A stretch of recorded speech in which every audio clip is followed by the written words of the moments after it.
আব্দুর রহমান মোল্লা বাসে করে যখন আমি ফিরবো বা আমি সেই জায়গায় যাব, সেই জায়গায় বলতে হবে তো আমি জয় শ্রীরাম যাব,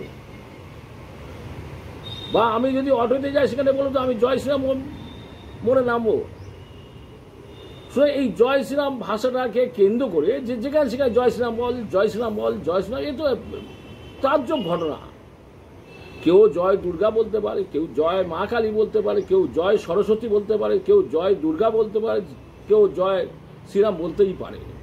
আমি যেমন নারায়ণ তকবীর বলি, আল্লাহু আকবার বলি, এটা যে যার নিজস্ব ব্যাপার। আপনার নাম আর পরিচয়টা? আমার নাম, আমি প্রদেশ কংগ্রেসের প্রাক্তন সম্পাদক আব্দুর রহমান মোল্লা। শুভেচ্ছা জানিয়ে দু চারটি কথা বলছি। আমাদের আজকের এই কর্মসূচি ছিল মহেশতলার রবীন্দ্রনগর এলাকাতে, রবীন্দ্রনগর থানার মহেশতলার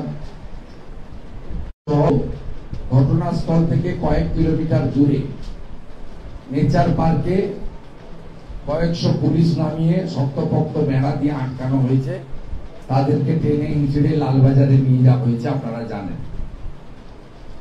আমরা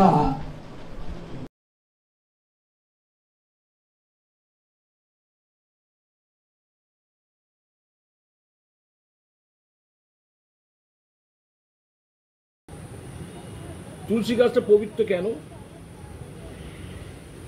অন্য কোনো ধর্মের মধ্যে কি এসছে জানি না,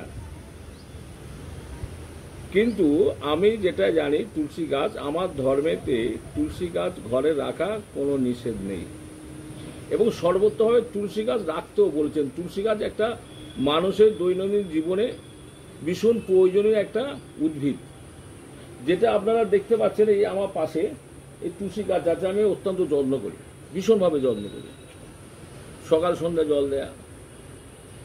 এই যে আমার হাতে আছে তুলসী 51, এটা আমি খাই, আমার সন্তানরা খায়, আমার পরিবারের অনেক সদস্যদের আমি দিয়ে থাকি, কারণ এটা অত্যন্ত একটা শরীরের ক্ষেত্রে সর্দি কাশি জ্বর থেকে আরম্ভ করে অন্যান্য অনেক রোগে কিন্তু নিরাময় দেয়।